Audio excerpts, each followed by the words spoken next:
Instituto de Estudios Avanzados, sí, porque es una actividad distinta, es una actividad de otro tipo respecto de las otras que antes habíamos organizado en conjunto con la cátedra.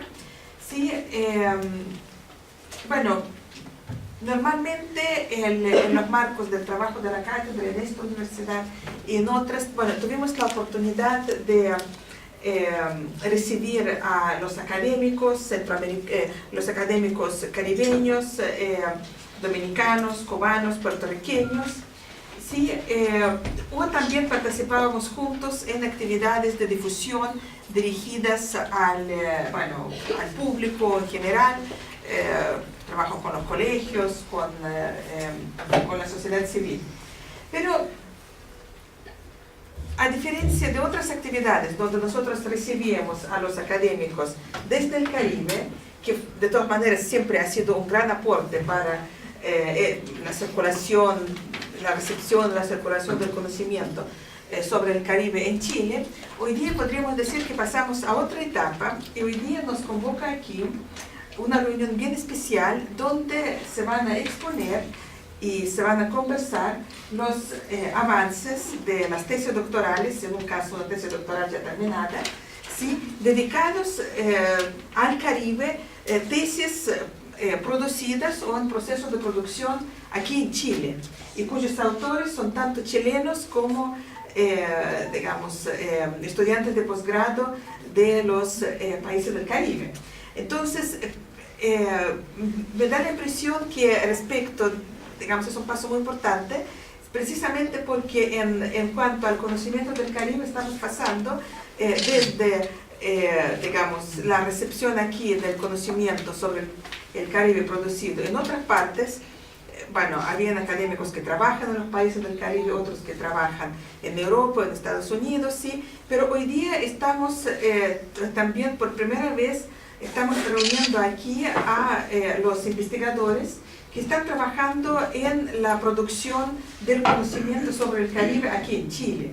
Es decir, y no se trata de una persona, sino que se trata de una conferencia, sino que se trata de un panel bien, completo aquí, sí, con participantes de distintas disciplinas que trabajan sobre los temas del Caribe aquí en Chile.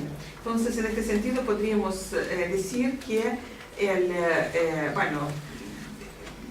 los estudios del Caribe están instalándose en Chile ya con la producción del conocimiento propio, ¿sí? Y ya hay un espacio, una masa crítica para poder abrir una discusión a partir del conocimiento sobre el Caribe producido en Chile, ¿sí? Y siempre cuando estamos hablando de la producción del conocimiento en ciencias sociales y humanidades, es importante, el objeto del estudio, es importante la metodología, pero también es importante desde dónde se habla, ¿sí? El punto de partida y la cultura, la sociedad, la comunidad académica de origen aporta sus rasgos distintivos también al tipo de conocimiento que se produce, ¿sí? Entonces, esta combinación de Chile como este punto de partida, comunidad académica chilena como punto de origen, y la producción del conocimiento sobre el Caribe es podríamos decir, un fenómeno nuevo en ciencias sociales y humanidades, tanto cuando estamos hablando de los estudios del Caribe, como también cuando estamos hablando de las ciencias sociales y humanidades en Chile. En numerosas oportunidades habíamos destacado que en América Latina los estudios del resto de América Latina han sido siempre bastante incipientes y bastante escasos, ¿sí? Las historiografías nacionales surgieron en cada uno de los países latinoamericanos más bien como herramientas de la construcción de la comunidad imaginaria propia, de construcción de la nación, ¿sí? Y con muy poca preocupación de aquello que traspasaba el propio país, las propias fronteras del país. En este sentido, de repente, uno podía tener más oportunidades para estudiar América Latina en su conjunto, o otro país de América Latina siendo latinoamericano de un país X, estando no en su país, sino que trasladándose a Europa, a Norteamérica, etc. Entonces, bueno, los avances de las últimas décadas en este sentido son bastante notorios, precisamente de ir generando espacios de conocimiento y crear conocimiento sobre América Latina desde América Latina, ¿sí? Bueno, este instituto había participado en este proceso desde sus orígenes. El doctorado que nosotros tenemos aquí es doctorado en estudios americanos. Aquí no puede haber ni un solo tema que fuera un tema explícitamente chileno. Tratamos de superar este ombliguismo tradicional de esta manera, ¿sí? Y también con la organización de los seminarios internacionales inicialmente y dedicados al pensamiento latinoamericano, el corredor de las ideas, digamos como eventos de estudios sobre el pensamiento latinoamericano, y en los últimos ya, ¿cuántos? 5 años, ¿sí? Los congresos Ciencia, Tecnología y Cultura en América Latina y Caribe, congresos con participación de más de 1.500 investigadores de distintos países del continente, que, bueno, en el número de participantes son iguales a los congresos americanistas, o congresos LASA, pero con la diferencia que no son los norteamericanos y europeos que estudian América Latina, sino que son latinoamericanos que estudian América Latina los que participan en estos congresos. Sí, entonces, bueno, sí, por eso me parece muy especial que hoy día podemos inaugurar esta mesa para discutir las tesis y los avances de tesis dedicados al Caribe, producidos en diversos programas de posgrado chilenos. Y también quisiera destacar que, bueno, esta actividad junto con la Cátedra Juan Bosch se inscribe también en un proyecto de la colaboración de la red de posgrados de las universidades del Consejo de Rectores. Esta red de posgrados, digamos, se creó hace unos 5 o 6 años atrás con la ayuda del proyecto MSSUB, cuando los encargados de los doctorados en Ciencias Sociales y Humanidades de las universidades del Consejo de Rectores decidimos dar un paso para cambiar el clima de la, digamos, competencia en términos de mercado de alumnos y de lo que sea entre universidades predominante en Chile por un clima de colaboración y crear una red de doctorados que hoy día funciona con mucho éxito.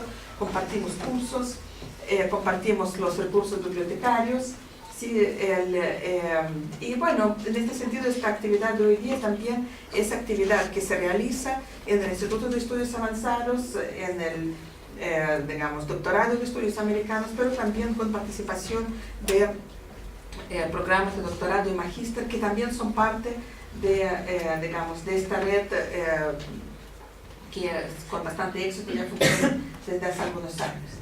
¿Ya? Entonces, participan en esta mesa, en primer lugar, el doctor Ricardo López, de la Universidad de Chile. Aquí hay un error digamos, el programa, es decir, nos habría gustado muchísimo que el doctorado lo habría hecho con nosotros, pero lo hizo en la Universidad de Chile.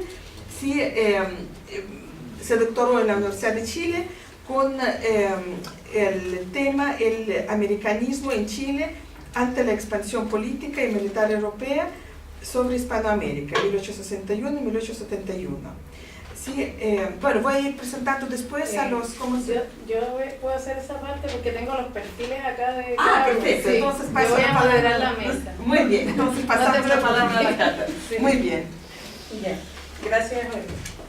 Bueno, voy a tomar tu palabra y presentamos entonces, la metodología es esta.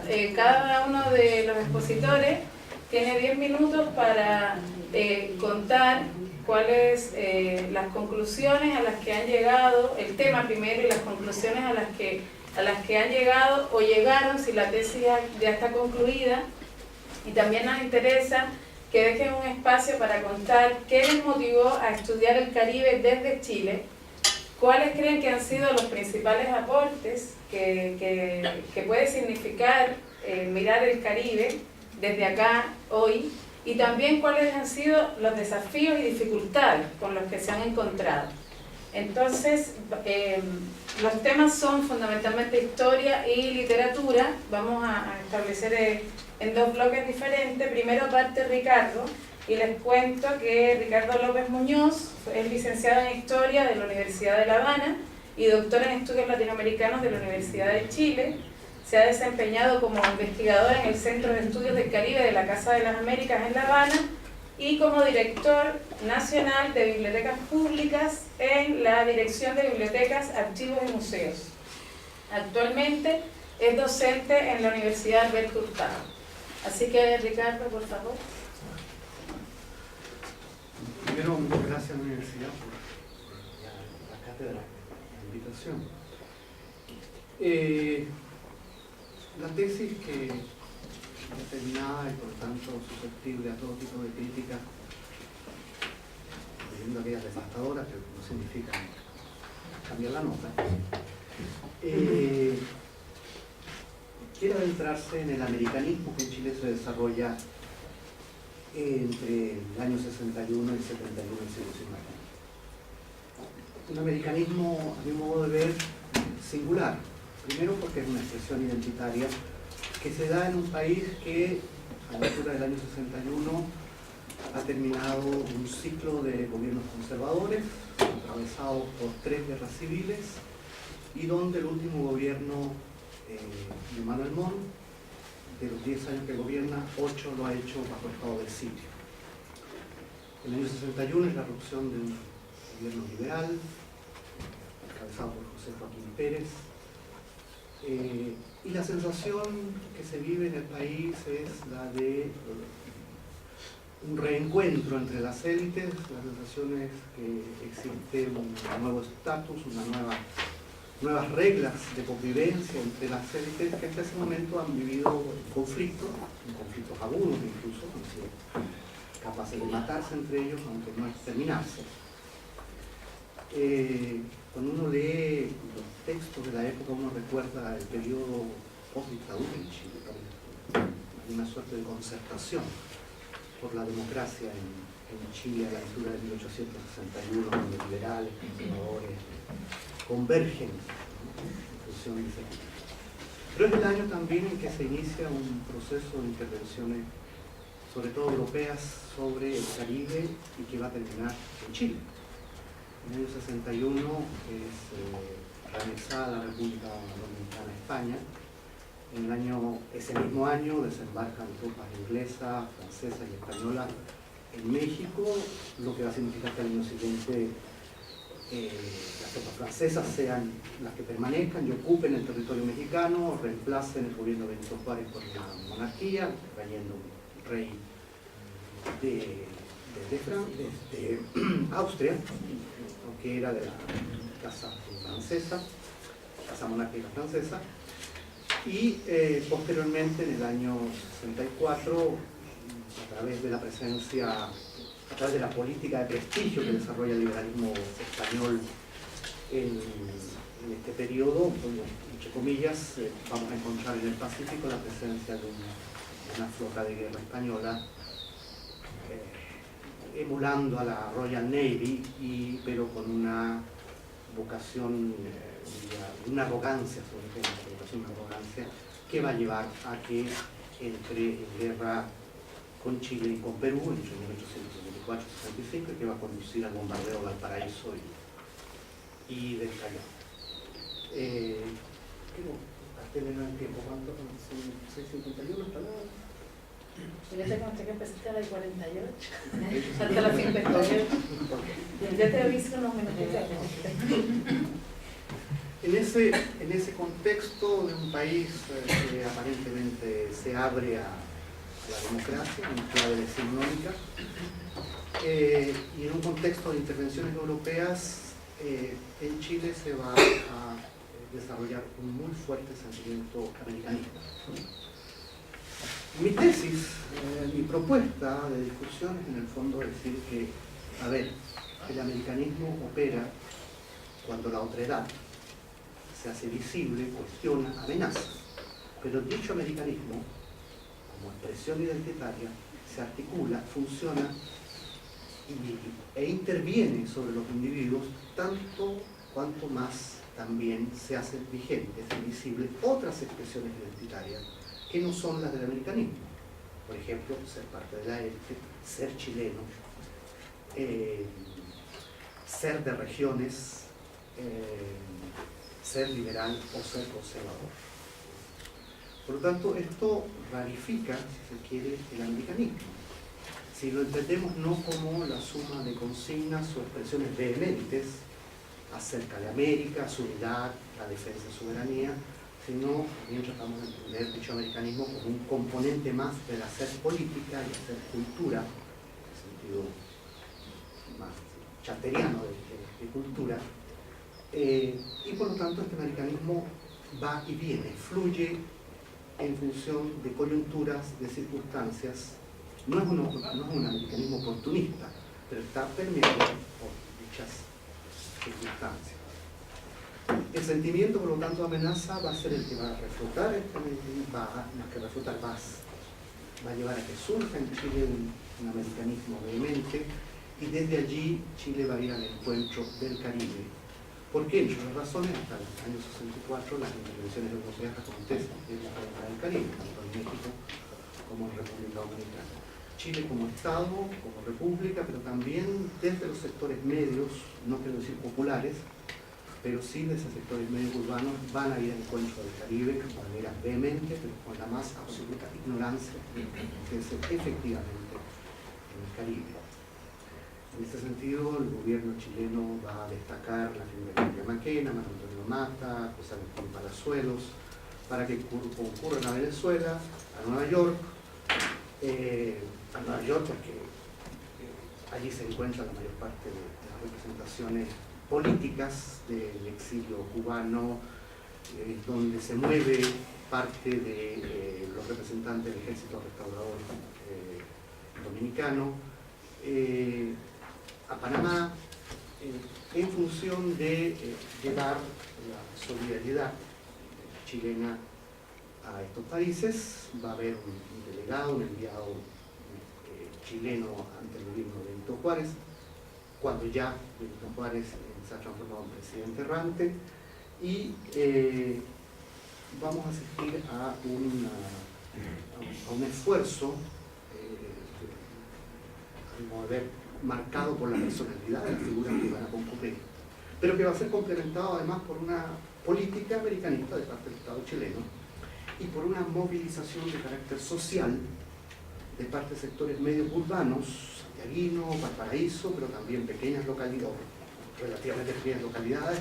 Estoy pensando en Talca, estoy pensando en Copiapó, en La Serena, donde sectores medios van a manifestar su solidaridad, sobre todo con México, en menor medida con República Dominicana. República Dominicana es un país muy desconocido para la mayoría de los chilenos en este periodo, y solidaridad que se va a agudizar, pero se va a complejizar en la medida que la amenaza también llega al Perú y Chile. Está bien. Y se va a complejizar mucho con razones porque en alguna medida Chile va a intentar que la guerra que le plantea España se traslade al Caribe. Es interesante observar que Enrique Maquena lleva instrucciones de apoyar, lleva recursos para apoyar a los cubanos en el exilio para que inicien la guerra de independencia. De hecho, el encuentro es fatal. Benjamín Vicuña Maquena llega diciéndole a los exiliados cubanos: si ustedes nos demuestran que ustedes son capaces de iniciar la guerra de independencia, Chile está dispuesto a ayudar. Y la respuesta de los exiliados: si Chile nos demuestra que está dispuesto a apoyarnos, quizás nosotros empecemos la guerra de independencia. Porque, ¿qué pasa después que la empecemos? ¿Qué pasa cuando las fuerzas militares, navales que están en el Pacífico se trasladen al Caribe? ¿Se van a acordar de nosotros? La relación, no obstante, llega a ser cordial, llega a haber un apoyo. Sin embargo, acontece lo que no se quería. Valparaíso también es bloqueado, y desde ese momento el americanismo chileno retrocede. Y prima el debate liberal conservador, prima el debate doméstico, ¿no? Con un problema: los cubanos sí empezaron la guerra de independencia en el 68. Y ahí hay un reflotar de este americanismo, pero este americanismo ya no proviene del Estado, va a provenir fundamentalmente de ciertas figuras liberales, de ciertas personalidades, como Benjamín Vicuña Maquena, los hermanos Mata, los hermanos Gallo, de los conservadores como Manuel Montt y Antonio Vara, que son americanistas, pero no desde el Estado, que desde el día siguiente del bombardeo de Valparaíso va a intentar establecer una tregua con España, con el acuerdo además de Perú, Ecuador, Bolivia, que son los países que se van a aliar en ese contexto. Chile va, por tanto, a ser solidario con Cuba, pero desde lo social, no desde el Estado. Va a olvidar en buena medida su solidaridad con México, a que mencionará, por ejemplo, que la Sociedad Unión Americana, la agrupación chilena de esa forma en Santiago, envía un delegado liberal, por supuesto, a México con dinero, pero no entiende, este hombre no entiende lo que pasa en México, está a punto de echarle la plata a los monárquicos, porque no le gusta el liberalismo mexicano, es demasiado anárquico, demasiado popular incluso. Y se va a olvidar además este americanismo porque si bien Chile hasta el año 71, cuando finalmente se firma un pacto de tregua con España, y se hace en alianza con Perú, Ecuador y Bolivia, 74, poco más de 10 años después, Chile va a estar en guerra con Perú y Bolivia. Si quieres comentar un poquito de la experiencia. Brevemente. A ver, la conclusión en todo caso es que el americanismo va y viene. No llega para quedarse. Y además, y eso no es malo ni bueno, las identidades operan de esa manera. Salvo que las elijamos en una suerte de bandera política, estoy pensando en la identidad caribeña, por ejemplo, va y viene, salvo que la folcloricemos, ¿no? Entonces, todo es salsa, todo es ron y claro, digo el Caribe y los términos, ¿no? Mi interés por el Caribe, yo soy caribeño andino, pero además me apasiona sobre todo los temas de identidad en el Caribe. El Caribe es chiquito, que tiene una vocación de grandeza enorme, ¿no? Por gusto, cruzando la cruz, saludaba a Napoleón, al más grande de los blancos y al más grande de los negros. Y en ese sentido el Caribe es, con su denso de su pequeñez, es enorme en las tensiones, complejidades que involucra, más allá, digamos, del ron, las palmeras, la playa. Si va a haber una guerra mundial nuclear, iba a ser en el Caribe. Pensemos en la crisis de Corea. Todo empieza por el Caribe, República Negra en el Caribe, socialismo a la antigua en el Caribe, Cuba, socialismo siglo XXI en el Caribe, Venezuela. Y eso genera una sociedad extremadamente, una comunidad societal extremadamente vital, que a mi modo de ver, pensar el Caribe permite pensar al resto de América Latina, y no al revés. No pensar América Latina y después tratar de entender al Caribe.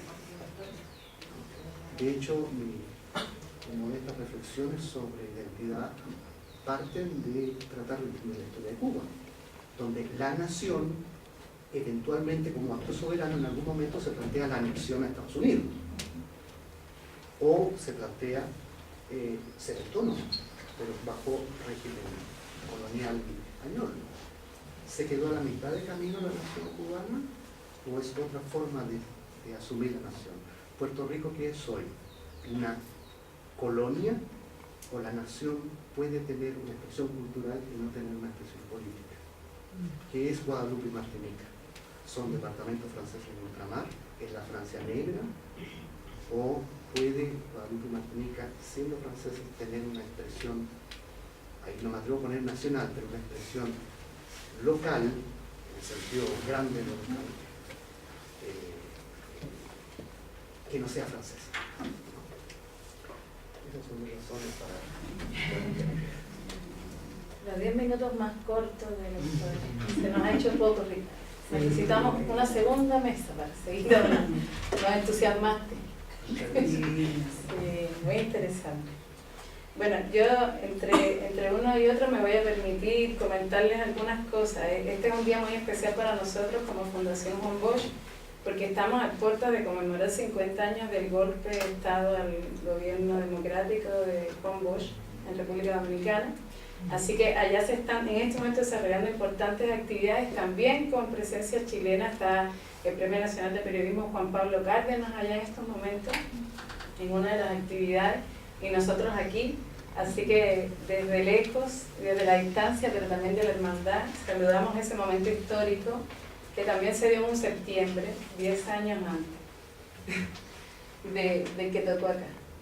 Y a propósito de intervenciones, hegemonías, imperialismos y todas esas cosas, vamos a pedirle a Ninotchka que nos comente, pero antes, mientras ven la presentación, les cuento que Ninotchka Torres es dominicana, licenciada en Administración de Empresas, tiene una maestría en Marketing en Florida University, también una maestría en Diplomacia en Relaciones Internacionales en Santo Domingo, una maestría en Negocios y Comercio en la Universidad de las Américas de México, investigadora visitante del Instituto de Estudios del Caribe de la Universidad de Puerto Rico y realizó su doctorado, que está en proceso ya de... Estamos saliendo al horno, ¿no?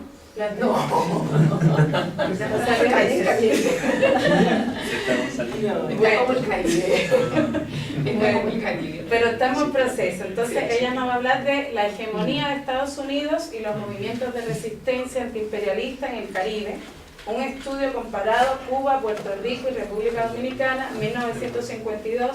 Entonces también te reiteramos que además del tema nos comentes al final lo que se... Yo creo que no me va a dar tiempo para esa segunda parte, pero no, pero esa segunda parte es muy importante. Vamos a aprovechar estos 10 minutos. Mi estudio, como ella acaba de decir, es ese. Y aquí sí yo me voy a detener. O sea, el profesor extendió, yo creo, como dijo Catalina, dándonos unos avances de lo que era esa región que realmente se llama Caribe y que se le denomina de muchas maneras. Si me la pueden pasar, te voy a agradecer. Entonces, esta investigación procura la realización de un estudio en el área de relaciones internacionales. La tutora es la profesora aquí y se enmarca en la hegemonía que consolidó a principios del siglo pasado Estados Unidos, que también generó una serie de resistencia en todo el área del Caribe, pero que hay estudios y acciones que aún no se han visibilizado ni aún se han comparado todavía. Faltan muchas cosas, muchas acciones que se han dado en Cuba, Puerto Rico y República Dominicana que no han quedado visibilizadas desde el año 1952 al 65. Entonces yo parto con una serie de premisas, de tendencias que entrelazan a estas tres Antillas que son las mayores en el Caribe durante este periodo. En mi estudio las palabras claves son esas que están ahí: hegemonía, antiimperialismo, Caribe. Y como ya hay un avance en la investigación, hay otras cosas que se han ido agregando, que es como colonialismo y dependencia. Esas son categorías que en el inicio, entonces la quise dejar así, porque como estamos mostrando los avances, yo no había considerado en la parte inicial trabajar colonialismo y dependencia.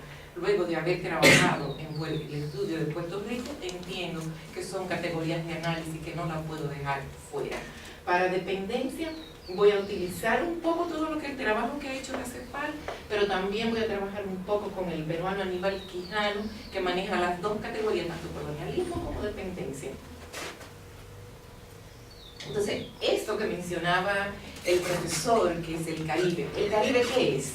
¿Qué es esa región que nosotros desde aquí denominamos Caribe y que, como bien dijo el profesor, desde aquí lo único que se le mira es como la geografía?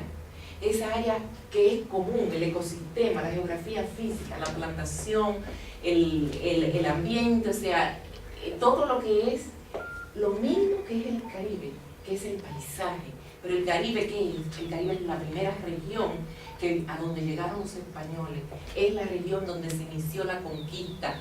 El Caribe es la zona que se le puso Nuevo Mundo, porque era desconocido para la gente de Europa, pero ya existíamos como América, existíamos como región, y es la zona que se le puede marcar donde no quedó rastros de quienes habitaban ahí por la conquista. Entonces, existe una amplísima literatura que nos dice del Caribe, y con la llegada, o sea, es también la zona donde se dio el comienzo de la esclavitud, y hay una definición de Caribe que a mí me gusta mucho, y es de una cubana, apellido Watt, que ella dice que el espacio Caribe ha sido un área históricamente conformada y no geográficamente determinada, por lo que sus espacios se definen a partir de su carácter, de su variedad sociocultural, que como principio metodológico significa aceptar la dinámica de su configuración espacial en función del tiempo histórico, porque el Caribe ha ido conformando históricamente.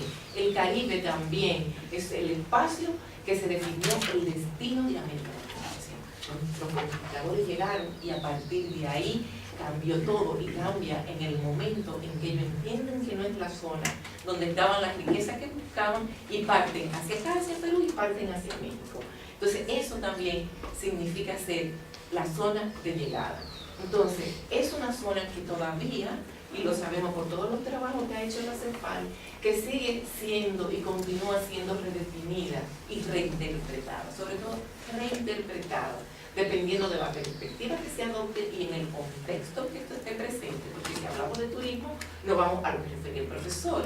Si hablamos de etnia, nos vamos a referir en este momento. Y si hablamos de las plantaciones, y si no hablamos de los trus, con lo que se inicia el imperialismo, también el Caribe va a estar presente. Entonces el Caribe puede llamarse el Caribe insular. ¿Y cuál es la región? Las islas solamente no. Todo lo que hoy se conforma y lo que se llama Mar Caribe, porque también se consideran las costas de Venezuela, la de Veracruz en México, algo desde el sur de, digamos, de Estados Unidos hasta parte de Brasil, muchas de las zonas se consideran Caribe. Por lo tanto, continuamos. El Caribe, podremos decir, y como lo han denominado algunos pensadores de América Latina, de nuestra América, esa región que se llama Caribe, bien también puede denominarse América Tropical. América Tropical también hay muchos historiadores. Entonces, ¿por qué el énfasis de nosotros en todas estas definiciones? Porque en el siglo XIX, hace poco tiempo atrás, el Caribe no se había inventado. El estatus del Estado-Nación en la zona era privilegio únicamente de los poderes imperiales de la época. Entonces existía el Caribe inglés, el francés y el holandés, las grandes potencias. Todavía Estados Unidos no llegaba a la región. Y en ese marco es mi marco de estudio. Ahí está, en todas esas fronteras que Juan Bosch la llamó frontera imperial, está República Dominicana, está Cuba, está Haití. El Caribe como región es una invención que resultó de la irrupción de Estados Unidos en la zona, y que muchas personas entran en debate con Erich Hobsbawm, porque Erich Hobsbawm sabemos que dice que tenemos un siglo XX corto, pero para muchos de nosotros en la región del Caribe decimos que no, que el siglo XX comenzó para esa región en el año 1898 con la guerra hispanoamericana cubana, y que como todavía tenemos vestigios de Guerra Fría que están permeables, aún ese siglo XX continúa. Entonces, eso muchos otros autores debaten con él, nos van con eso. Yo no estoy debatiendo con él, por supuesto, pero no tenemos. El Caribe es muy contemporáneo. Entonces, la contemporaneidad, esa contemporaneidad del Caribe, ¿en qué momento la podemos enmarcar? Prácticamente muchos historiadores la enmarcan desde 1880.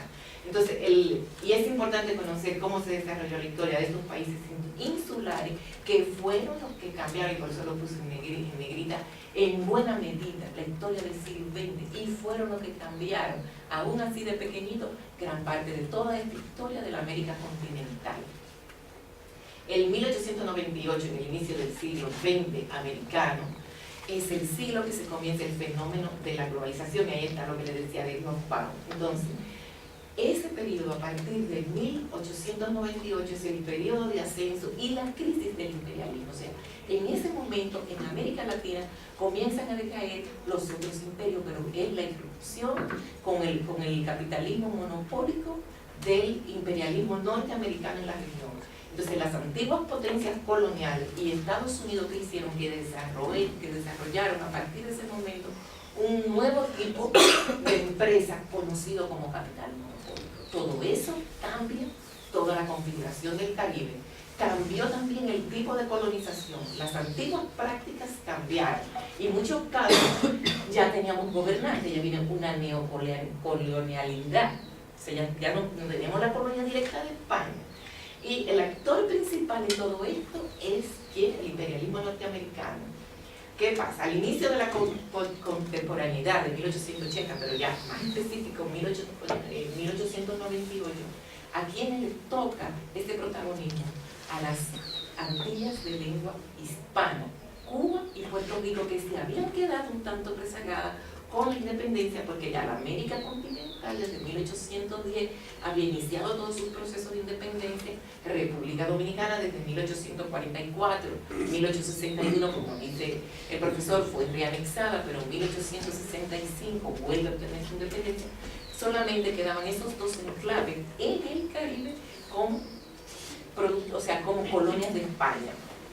Entonces, en ese momento, lo que Puerto Rico, como dice él, los chilenos estuvieron allá y todo eso, tanto Puerto Rico como Cuba lo que buscan es adelantarse a lo que se habían quedado atrasadas.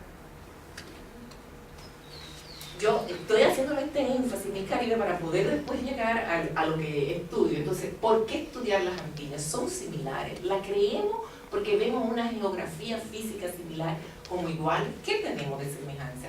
Mucha semejanza hay en la música, en la cultura, en las similitudes del desarrollo histórico y en la composición lingüística. En algunas, en las hispanas nada más, porque después las demás no hablan por los imperios la misma lengua. Pero a pesar de ello, hoy el contraste, y desde hace mucho tiempo el contraste de Cuba, Puerto Rico y República Dominicana es sumamente agudo. No hay similitudes más allá de la lengua, en lo que la sociohistoria de los pueblos son muy distintos. Entonces, ¿qué tenemos hoy? Cuba, el único estado socialista en América Latina, ligado por mucho tiempo a la Unión Soviética. Pocos bienes de consumo, pero combinado con una serie de programas sociales de educación y de salud pública y vivienda subvencionada por el Estado, prácticamente gratuito. Puerto Rico, ¿qué tenemos?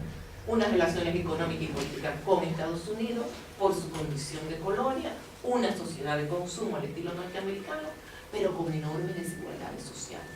Mi país, República Dominicana, que tiene un Estado no socialista, sin estatus de colonia, con desigualdades sociales presentes, caso único de una isla, dos países. O sea, miren, si todo eso que pensamos que es igual, miren cuán diferente es. O sea, ya cuando nos entramos, eso. Entonces, si asumimos un pasado similar, un proceso de conquista y de expansión del exterior, las tres islas, ¿de qué sirvieron para la corona?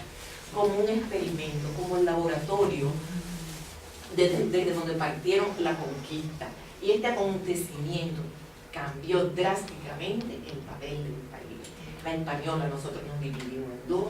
Cuba se convierte, pero Cuba siempre, yo lo miro como de una manera totalmente distinta, pero mucho más distinta a Puerto Rico y República Dominicana. Cuba se convierte en colonia de importancia para España por las flotas.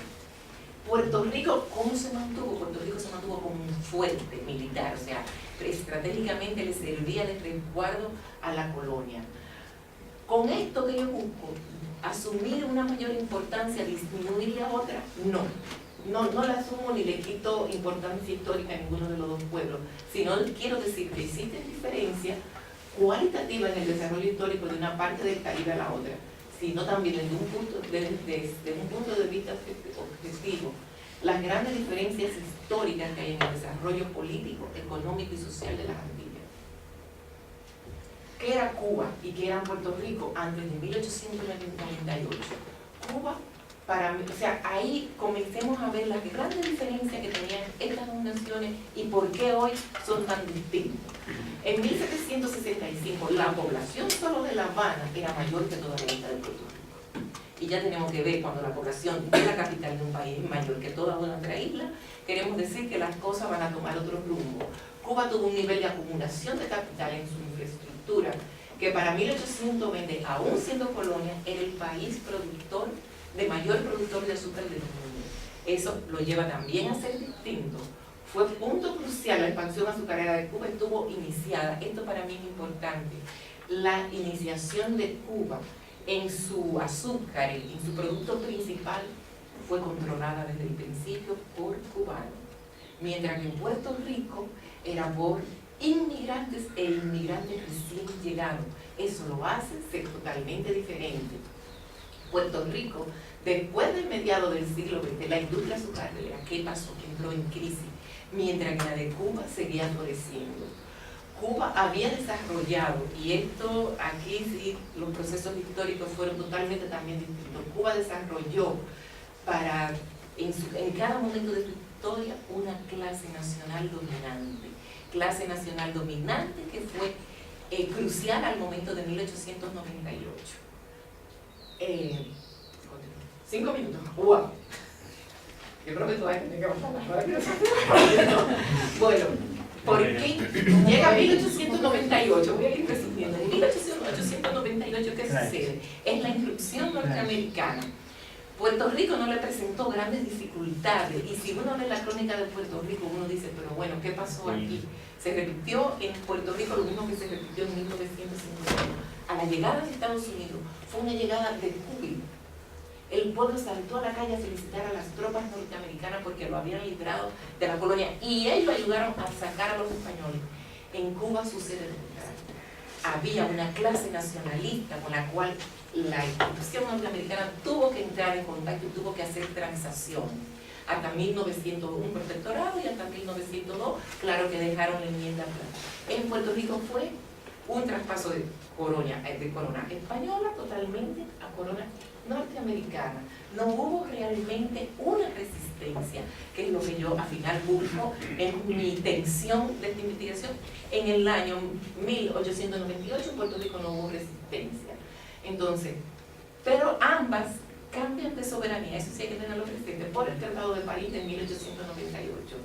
Entonces, una cosa importante en Puerto Rico es que todos los partidos políticos en 1898 apoyaron a Estados Unidos en su intervención y propulsaban por la anexión, cosa que la clase dominante de Cuba fue totalmente distinta.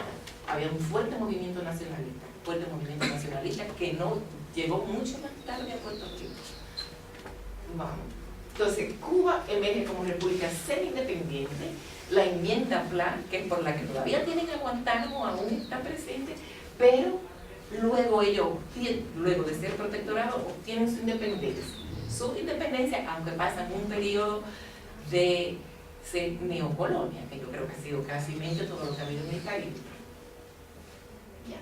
Puerto Rico, como decimos, geoestratégicamente continúa junto con Cuba y Haití, era una barrera natural. Era lo que le interesaba a los norteamericanos. Y durante las primeras décadas de dominación norteamericana había caído palmo a palo todo el imperio industrial, y que, de acuerdo a Maldonado Denis, fue todo el aspecto financiero lo que permeó en esa parte de la historia de Puerto Rico. Hubo la crisis del capitalismo y eso movió los cimientos. La crisis de 1929 le movió el piso a Estados Unidos, y de ahí es que realmente nace lo que después vamos a llegar como Estado Libre Asociado un tiempo más tarde. ¿Qué pasó en Puerto Rico con el cambio de soberanía? Que los legados feudales, ahí se puede decir que hubo un choque de cultura. Los legados feudales ibéricos chocaron con los legados feudales, con los que llegaron de Norteamérica. Y esa es la cronología de todo lo que a ellos les pase, y yo a partir de ahí entiendo que para manejar a Puerto Rico hay que utilizar la categoría de Gramsci como fuerza y consenso, porque Estados Unidos llega, asume, todos los gobernadores primero fueron nombrados por el presidente de Estados Unidos, pero viene la ley Foraker, después viene la ley que le dan la ciudadanía, y más tarde todo lo que sucede en Puerto Rico tiene que pasar primero por el Congreso norteamericano hasta el día de hoy. Entonces, un autor lo asumió de esa manera: el poder ilimitado del Congreso de Estados Unidos es ilimitado sobre Puerto Rico. Por la ley de inmigración determina quiénes entran y salen, controlan la radio, Estados Unidos le controla la radio, la televisión, la moneda, el correo, dirige la exclusividad de las relaciones exteriores, no hay embajada, apenas algunos consulados. En el 1930, años de la gran crisis, tenemos que ellos dejan de pertenecer al departamento de Kefa y están adscritos al departamento de Interior de Estados Unidos. ¿Sí?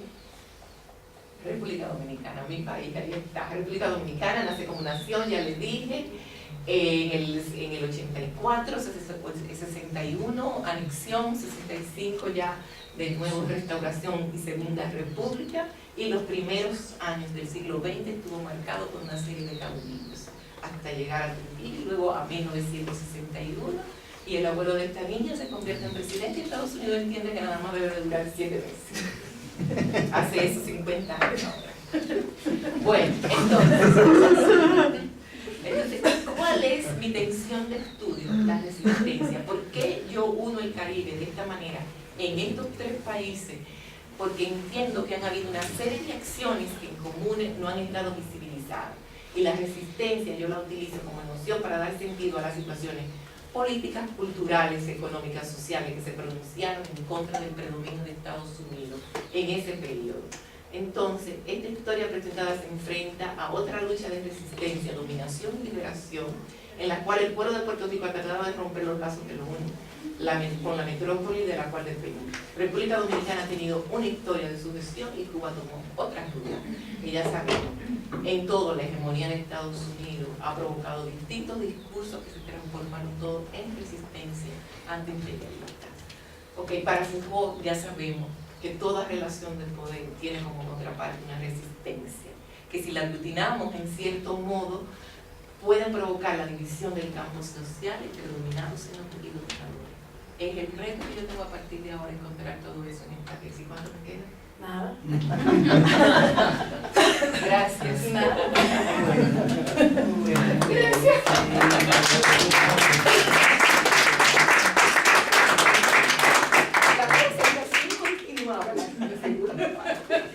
Pero yo propongo hacer una segunda versión de esta mesa. Sí. Porque es como abrir los temas y todos quedamos con gracias. Gracias, Nicolás. Bueno, vamos a darle espacio, vamos a seguir en la mitad del siglo XX.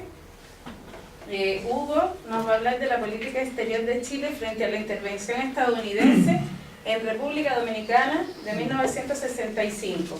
Les quiero contar de Hugo.